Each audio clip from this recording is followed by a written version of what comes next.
Hello friends, तो यहाँ पर ईथर बनाने की विधि यहाँ पर पार्ट नंबर 15 है और टॉपिक्स नंबर एल्कोहल, फिनोल और ईथर, यानी टॉपिक्स नंबर 11 है। यहाँ पर आप लोगों को 5 मार्क्स के क्वेश्चंस आते हैं कि एल्कोहल बनाने की विधिया का उल्लेख करें। 12th chemistry Bihar board, UP board या अन्य बोर्ड आप लोग का है, उसके लिए बहुत ही बेनिफिशियल हो कि ईथर बनाने की विधिया की हम बात करते हैं। ईथर बनता कैसे, तो पहला आप लोगों चलते हैं अभिक्रिया का विलियमसन संश्लेषण अभिक्रिया। ये फर्स्ट आप लोग को रिएक्शंस आएंगे, तो विलियमसन संश्लेषण अभिक्रिया द्वारा हम लोग को ईथर प्राप्त किया जाता है।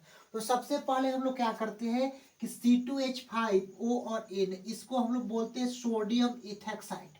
यानी कि जब सोडियम इथेक्साइड की अभिक्रिया आप लोग क्वेश्चंस जब लिखेंगे तो उसमें लिखेंगे C2H5ON, यानी कि सोडियम इथेक्साइड की अभिक्रिया एथिल आयोडाइड C2H5I होता है, जिसको एथिल आयोडाइड के साथ अभिक्रिया कराते हैं तो ईथर प्राप्त होता है। तो सबसे पहले ये जो C2H5 है बाबू, तो C2H5 हम लोग लिख दिए, फिर ये O है तो O लिख दिए, और फिर ये C2H5 आ गया तो C2H5 हो गया। अब हमारे पास बचता क्या है, तो एक ये N बचता है और एक I बचता है। तो यहाँ पर प्लस में NI, यानी इसको हम लोग क्या बोलते हैं बाबू, सोडियम आयोडाइड बोलते हैं। NI को क्या बोलते हैं हम लोग, सोडियम आयोडाइड। यहाँ पर क्या हो जाता है, बाहर निकल जाता है, सोडियम आयोडाइड।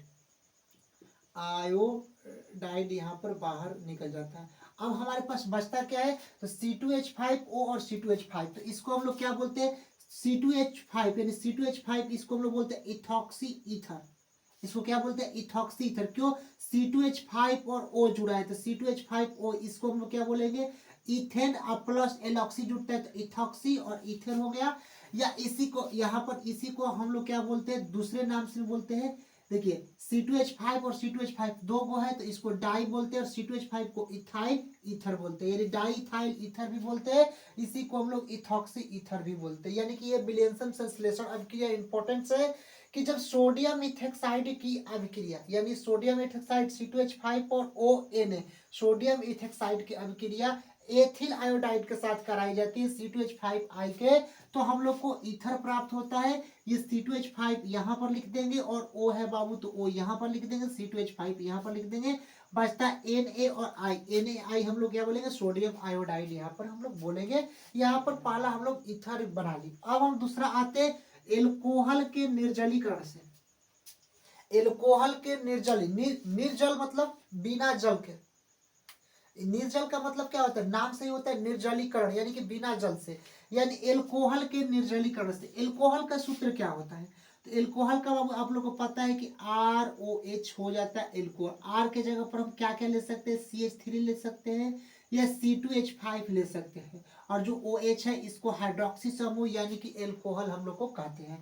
तो ROH यहाँ पर हम लोग लेते हैं, तो यहाँ पर समझिएगा कि C2H5 ये क्या हो गया, R और OH क्या हो गया, एल्कोहल।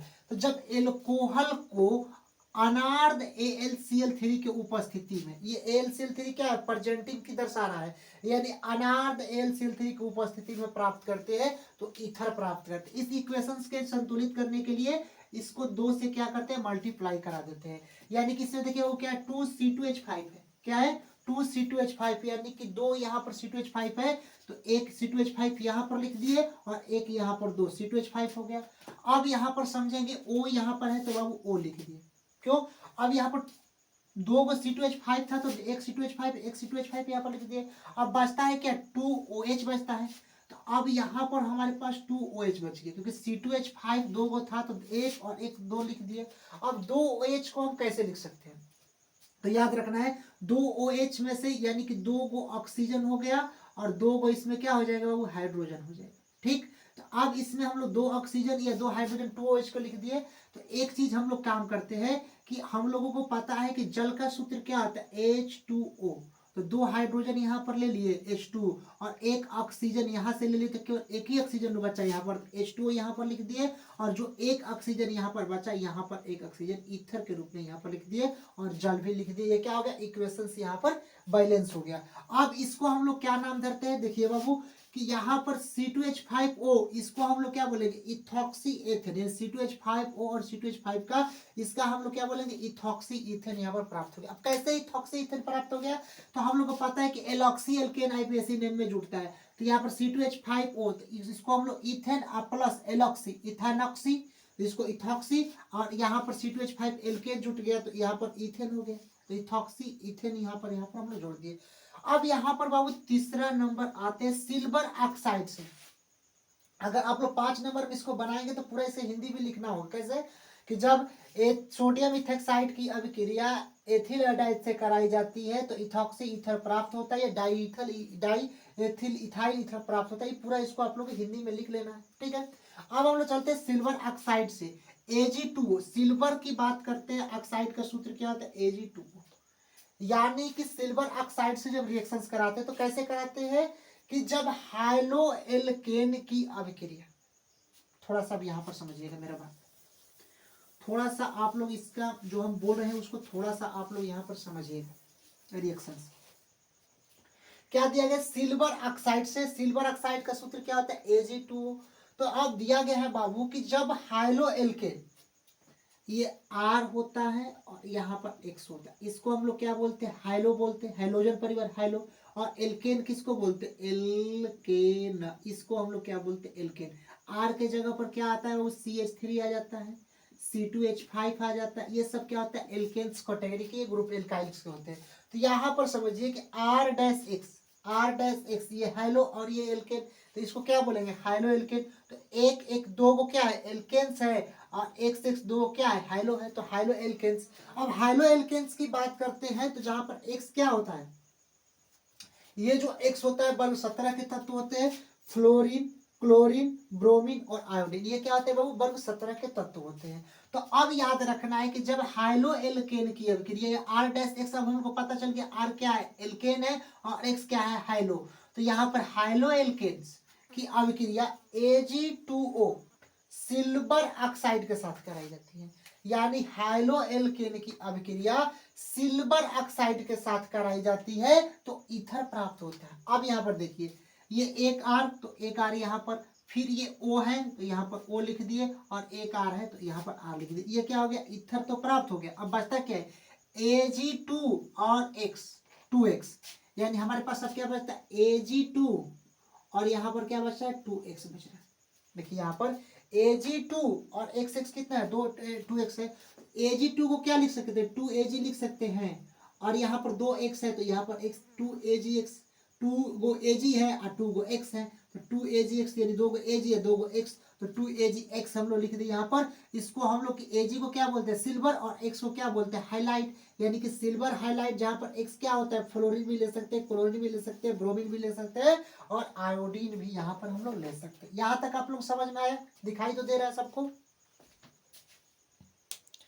हाँ अब यहाँ पर बाबू समझिएगा कि अब यही रिएक्शंस जहां पर R है वहां पर CH3 लिख सकते हैं, R CH3 लिख दिए। अब X के जगह पर हम यहाँ पर उठाकर देखिए बाबू, X के जगह पर F फ्लोरीन भी ले सकते हैं, Cl क्लोरीन भी ले सकते हैं, Br ब्रोमीन भी ले सकते हैं, और I आयोडीन भी ले सकते हैं।